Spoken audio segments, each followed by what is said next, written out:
Hello everyone, আসসালামু আলাইকুম। কেমন আছেন আপনারা সবাই? আলহামদুলিল্লাহ আমি তো অনেক ভালো আছি। আশা রাখছি আপনারাও সবাই ভালো আছেন। এই সামারে আমরা তো গরম পাইনি, কিন্তু যখন একটু হলিডেতে যাওয়ার সময় হয়েছে এখন তো ভালো ভালো রোদও পাচ্ছি।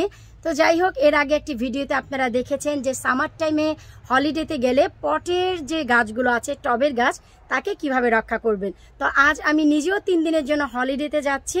চলুন একটু ছোট্ট এক ঝলক দেখে যাই যে হলিডেতে যাওয়ার আগে আমি কি কি ব্যবস্থা করছি। আশা রাখছি এই ভিডিওটি আপনাদের সবার উপকারে লাগবে। প্লিজ ভিডিওটি ভালো লাগলে সবার সাথে শেয়ার করবেন। এই টিপস অ্যান্ড ট্রিক্সগুলো সবার কাজে লাগবে, এটা আমার বিশ্বাস। কারণ হচ্ছে আমরা হলিডেতে যাওয়ার পর আসার পর দেখি পটের গাছগুলো একেবারেই শেষ।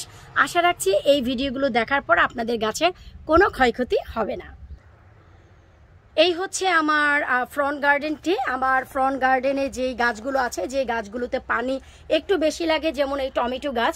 এই টমেটো গাছটিতে পানি বেশি লাগে কারণ টমেটো হয়েছে, তাই এখানে আমি যাওয়ার আগে পানি তো দিয়েছি। তারপরে এই যে এখানে একটি কল সেট আপ করে রেখেছি, এখান থেকে টপ টপ টপ টপ করে পানি যাবে। এতে করে এই যে গাছটি, এই গাছটি একেবারেই সুরক্ষিত থাকবে, পানি শূন্যতায় এই গাছটি মরবে না। আর এই যে দেখতে পাচ্ছেন এই করলা গাছে আমি বড় বড় পট এত পানি দিয়ে গিয়েছি, একেবারে স্যাঁতস্যাঁতা পানি। আর আগামীকালকে দেখাচ্ছে বৃষ্টি হবে, তো শুকর আলহামদুলিল্লাহ আজকের জন্য এই গাছটি একেবারে সুরক্ষিত। এরপর আপনারা জানেন যে আমার কনজারভেটরির ওই কর্নারে একটি পুঁইশাক থাকে। ওই পুঁইশাকটি আমি আমার কিচেনে যে ফ্রিজ আছে সেই ফ্রিজারটির উপরে রেখে যাচ্ছি। কারণ হচ্ছে কনজারভেটরিতে যখন রোদ ওঠে 40 ডিগ্রি ওভার হয়ে যায়, তো সেই রোদে 3 দিনে এই পুঁইশাক মরে ভূত হয়ে যাবে। সো এখানে হচ্ছে আমি সকালবেলা 1.5 লিটার চাল এবং ডাল ধোয়ার পানি দিয়ে গিয়েছি।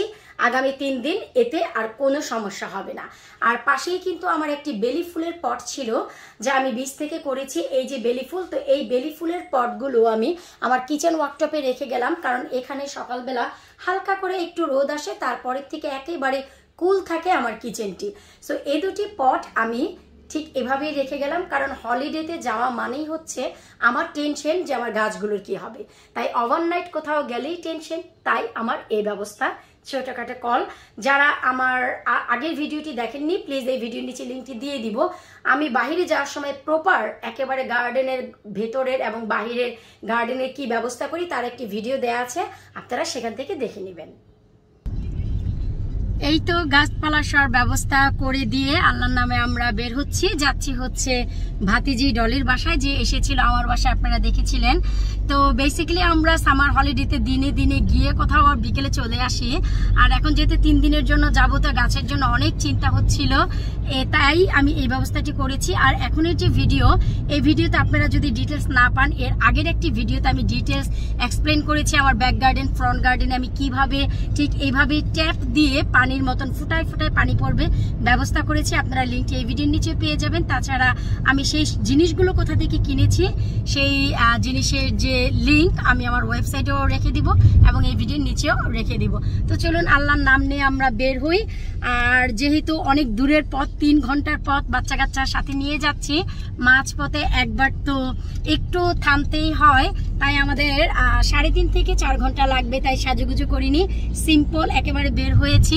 তাছাড়া আমার সাজুগাজুর ভিতরে আছেই তো চোখের কাজল আর আইব্রো, এছাড়া কিছু না, গালে ব্লাশন দেই। তাই এখন দিয়ে বের হইনি, এত লং পথ যাওয়ার আগে হয়তো বা দিব না। চলুন দেখি আমাদের আমান আমিনা আজকে কি পরলো। হ্যালো গাইস, এই হচ্ছে আমান, একটি লাল টি শার্ট পরেছে, আর আমিনা বুড়িও আজকে একটি লাল টকটক জামা পরেছে। সে যাচ্ছে হচ্ছে জামাই বাড়ি, তাই সে লাল ড্রেস পরে গিয়েছে। পিক দেখছো তুমি? গুড।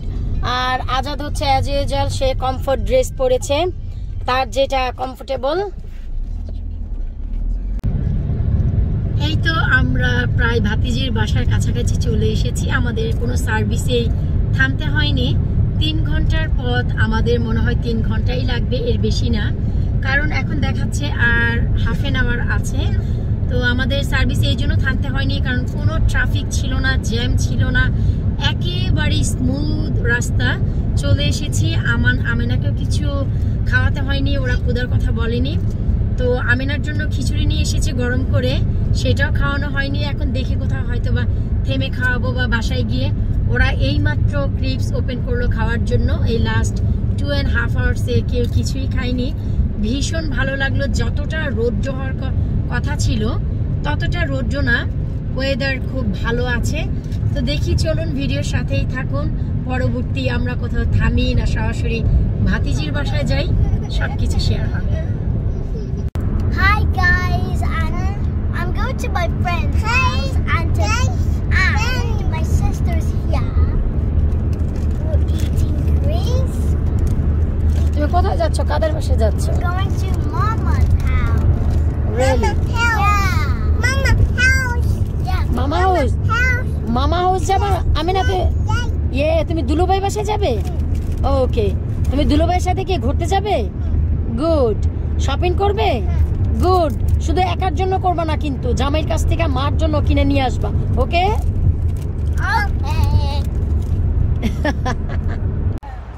তো আমরা হচ্ছে কোনো সার্ভিসে থামিনি, যেহেতু আমাদের আর আধা ঘন্টা সময় আছে। আমরা একটি পেট্রোল স্টেশনে থেমে আমেনা বুড়িকে একটু খিচুড়িটুকু খাইয়ে নিলাম। পুরোপুরি 2 ঘন্টা পরেও, 2.5 ঘন্টা পরেও খিচুড়ি পুরো গরম ছিল।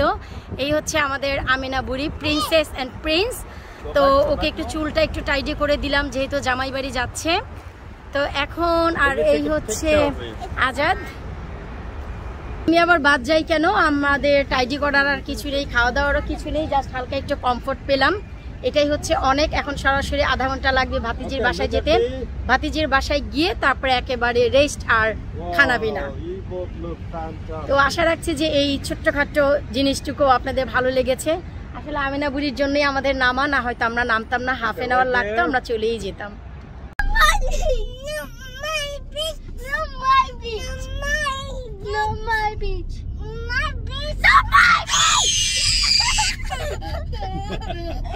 মা গো, আমেনা, এটা তো আমার ভয়েস।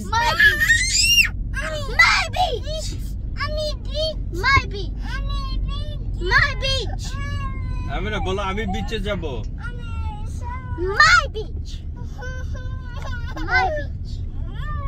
এই হচ্ছে গাড়িতে এদের ফাইটিং চলে, আর আমেনার গলা তো আপনারা দেখলেনি।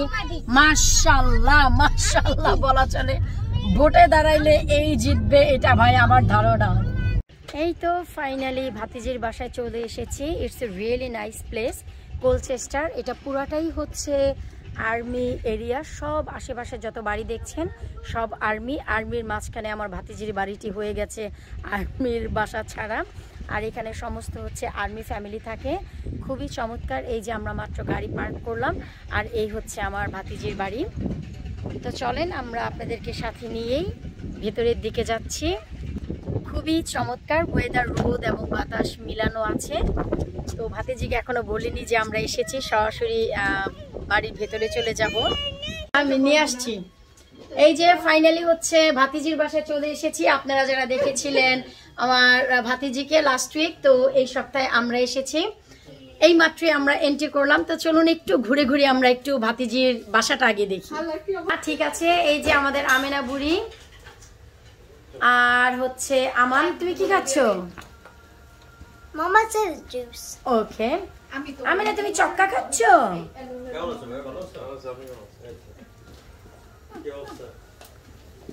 আর এই হচ্ছে আমার ভাতিজির বাড়ি। আমরা এখান দিয়ে এন্ট্রি করেছি। ওদের হচ্ছে 2টা বেডরুম, এখানে একটা আর হচ্ছে এইখানে হচ্ছে আরো একটা। আমি এর আগেও এসেছি, এখানে থেকে গিয়েছি। তখন হচ্ছে এই আলমারিটি ছিল, এই পাশে বেডটি ছিল, ওই পাশে। তো আমার কাছে সব মনে আছে। আর এটা যেহেতু আর্মি এরিয়া, খুবই চমৎকার। আপনারা তো দেখলেনই বাহিরটি। আর আর এই হচ্ছে, আর এটা হচ্ছে আমাদের ইমনের রুম, আমার ভাইয়ের room. Amina, yes, doesn't matter, আব্বু প্লে করো। আর হচ্ছে এটা হচ্ছে অনেক সুন্দর। এই যে আমি দিয়ে দিয়েছিলাম পুঁইশাক আমার ভাতিজিকে, ও এনে খুব সুন্দর করে উইন্ডোতে রেখে দিয়েছে। এই যে দেখছেন বড় হয়েছে, বীজও দিয়েছে। এখন হচ্ছে কি শাক? ও আচ্ছা আচ্ছা, ওই যে আমি সেচি শাক একটা পটি দিও ডুলি।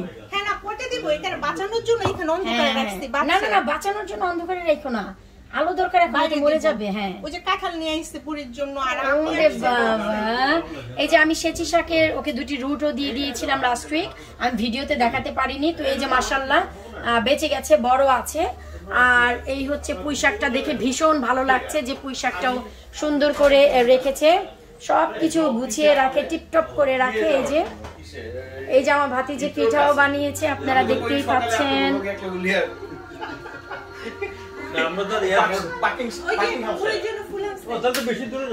এই যে আমাদের জামাই আমাদের মেয়ের জন্য ফুল এনে রেখেছে। মেয়ে কই? মেয়ে কিছু বোঝো? মেয়ে কই? খুব সুন্দর ফুল এনেছে। আর এই হচ্ছে আমার ভাতিজি এখন রান্না বান্না করছে। কি রান্না করছে একটু দেখাও। এটা হচ্ছে আমানের চিকেন। এটা হচ্ছে আমানের জন্য এই যে চিকেন রোস্ট রান্না করছে। আমান তো চিকেন ছাড়া কিছু চলে না আমানের।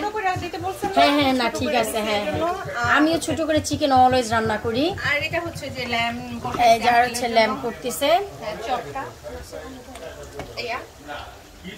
তো আমি আজকের ব্লগটি তেমন বেশি বড় করব না, হয়তো বা একটি দুটি ক্লিপ অ্যাড করব, তারপর হচ্ছে আবারও ভাতিজির বাসায় নতুন করে আমি ব্লগ করব। কারণ ব্লগ বেশি বড় হলে অনেক সময় দেখা যায় আপনারা অনেকে বাংলাদেশ থেকেও দেখেন, ডাউনলোড হতেও টাইম লাগে। তো আমি চেষ্টা করি একটু ছোট ছোট করে ব্লগগুলি এখন করতে। আগের ব্লগগুলি হাফ এন আওয়ারের উপরে চলে যেত, তো অনেকেই বলতেন যে আপু ভিডিওটা আরেকটু ছোট হলে ইজি হয়।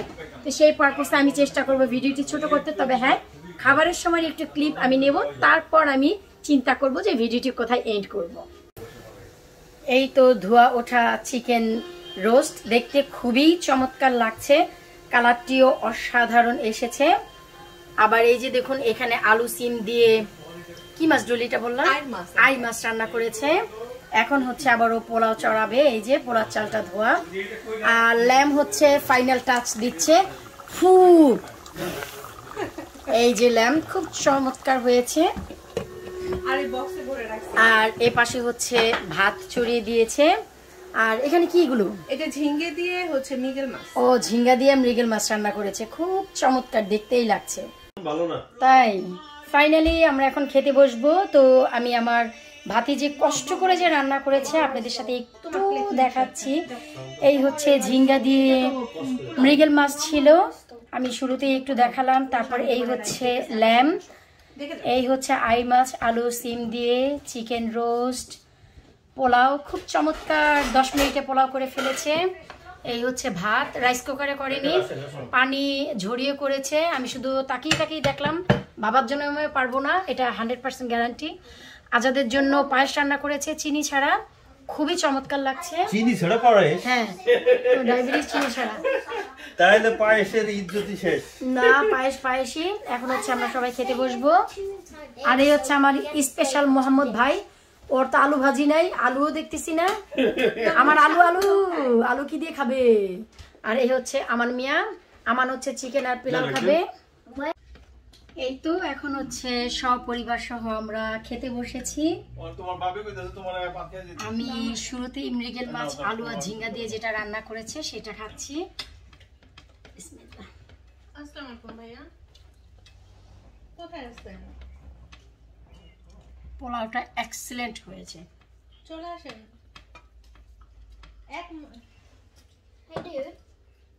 আর আজাদ বরাবরই ওই যে খাবার নিয়ে সোফার উপরে বসে টুকুর টুকুর করে দূরে বসে, যাতে কেউ না বোঝে আসলে সবকিছু সে খায়, সবাই মনে করে কিচ্ছু খায় না আজাদ মিয়া। আর এই হচ্ছে আমানকে আমি রাইস আর চিকেন দিয়ে দিয়েছি। আমান আব্বু, আর আমি হচ্ছে খাচ্ছি, আপনাদেরকে রিভিউ দিচ্ছি।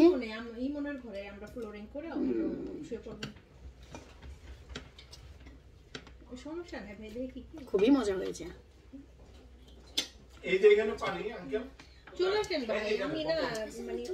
এখন আমি একা একা খাবো, সব খাবার খাবো, টেস্ট করব। তো বন্ধুরা এই তো আমার দুদিনের হলিডে শেষ, হলিডে থেকে ফিরে এসেছি। আসার পরপরই এই যে দেখুন একেবারেই সন্ধ্যা গড়িয়ে গিয়েছে আমরা বাসায় আসতে আসতে। তো আমি সব কিছু রেখে সবার আগে যে জিনিসটি শেয়ার করতে আসছি আপনাদের সাথে তা হচ্ছে এই যে আমি পটটি রেখে গিয়েছিলাম, আমার পট পুরো এমটি হয়ে গেছে আর মাটি একেবারেই ডাম্প আছে, কড়া রোদ গেছে 2 দিন। আলহামদুলিল্লাহ আমার এই গাছটি যেমন চুপসে যায়নি। আপনারা দেখতেই পাচ্ছেন টমেটোগুলো খুব চমৎকার আছে, যেহেতু অন্ধকার হয়ে গেছে তাই অত ক্লিয়ার না বোঝা গেলেও আপনারা নিশ্চয়ই বুঝতেই পারছেন যে গাছগুলো কিন্তু একেবারেই সতেজ আছে। তার মানে হচ্ছে আমার এই পদ্ধতি একেবারে কাজ করেছে 2 দিনের জন্য। যদি বেশি দিনের জন্য যান এই পদ্ধতিতে অল্প পরিমাণে টাকা দিয়েও আপনারা এই কাজটি করতে পারবেন, শুধু বোতলের সাইজটি বাড়াতে হবে। এরপর হচ্ছে ফ্রিজের উপর থেকে পুঁইশাকটি এনে আমি এই যে আবার যেটা যার জায়গায় ছিল সেখানে রেখে দিলাম। আপনারা দেখতেই পাচ্ছেন কত চমৎকার। আমি কিন্তু কোনো লাইটও এখনো পর্যন্ত অন করিনি, মাত্র বাসায় এসেছি। তো এই যে দেখুন আমার পুঁইশাকের গাছটি একেবারেই সতেজ আছে, পানির কোনো অভাব নেই। আশা করি আপনারা তা দেখতেই পাচ্ছেন। অন্ধকারে দেখিয়েছি, তারপরেও আমি লাইটটি একটু অন করে দিলাম। অন করে আবারও নতুন করে আপনাদের একটু দেখাচ্ছি যেন এই গাছের সতেজতা আপনারা দেখতে পান, যে পানির কোনো শূন্যতা এতে নেই, পানির কোনো অভাব এতে নেই। আমি যে এখানে পানি দিয়ে গিয়েছিলাম 1.5 লিটার চাল ধোয়ার ডাল ধোয়ার পানি, আমার এটি কিচেনে থাকার কারণে পুরোপুরি 2 দিন সাপোর্ট করেছে। এরপর হচ্ছে নিশ্চয়ই আপনাদের মনে আছে যে আমি লাউয়ের পটেও একটি দিয়েছিলাম। এই যে দেখুন পানি কিন্তু সব শেষ হয়ে গিয়েছে। আর এই হচ্ছে লাউয়ের গাছ। আমি অনেকগুলো লাউ পরাগায়নও করে গিয়েছিলাম, এই যে পলি নেট করেছিলাম। তো এই যে গাছটি দেখুন, গাছ কিন্তু একেবারেই সতেজ আছে, গাছটি কিন্তু কোনো ক্ষয়ক্ষতি হয়নি। এই যে আর যেমন কি বলেছিলাম পাশের গাছটিও আলহামদুলিল্লাহ কোনো ক্ষয়ক্ষতি হয়নি। বড় পট ছিল, আমি বড় পটে একেবারে আমার মনে হয় গলা পর্যন্ত আমি পানি দিয়ে গিয়েছিলাম, তাই 2 দিন পরেও টানা রোদেও আমার লাউ গাছ একেবারে সতেজ আছে। এখন হচ্ছে আপনারা যে ম্যাজিকটি দেখবেন তা হচ্ছে বেগুন গাছের। এই যে বেগুনের পট 2 দিন পানি ছাড়া কিভাবে বেঁচেছিল, এই যে দেখুন সবগুলো পানি শেষ হওয়ার পর আমি যখন আসি তখন একেবারে বোতলের শেষে পানি ছিল, কারণ এখানকার ফোর্স আমি একটু কমিয়ে দিয়ে গিয়েছিলাম যেন একটু ফোটায় আসে। এসে দেখলাম বেগুনটিও সতেজ হয়ে গেছে এবং সাইড দিয়েও আরও বেগুন হয়েছে। আর এই যে দেখুন সবগুলো আমার বেগুন গাছ একেবারেই সতেজ আছে। আর এসে দেখি যে আমার 2 দিন পরে এসে দেখি যে গাছে অনেক বেশি বেগুনও চলে এসেছে। এই যে দেখুন, আর এই যে শেষের পট, এই পটটিতেও 3টি বেগুনের গাছ। আপনারাই বলুন যে কোনো গাছের কি কোনো ক্ষয়ক্ষতি হয়েছে? ভাই আমি তো ঘরে ঢুকেই শুধু ব্যাগগুলো রেখেছি আর আপনাদের সাথে এই যে দৃশ্য এটি শেয়ার করতে আসলাম। আশা রাখছি আপনাদের এই পদ্ধতিটি অবলম্বন করে দূর দূরান্তে যেতে পারবেন অল্প টাকায়, একেবারে অল্প টাকায় এই খরচে আপনারা গাছগুলোকে একেবারে প্রাণ দিয়ে রাখতে পারবেন। তো যাই হোক, বিদায় নিচ্ছি আজকের মতন। আল্লাহ হাফিজ।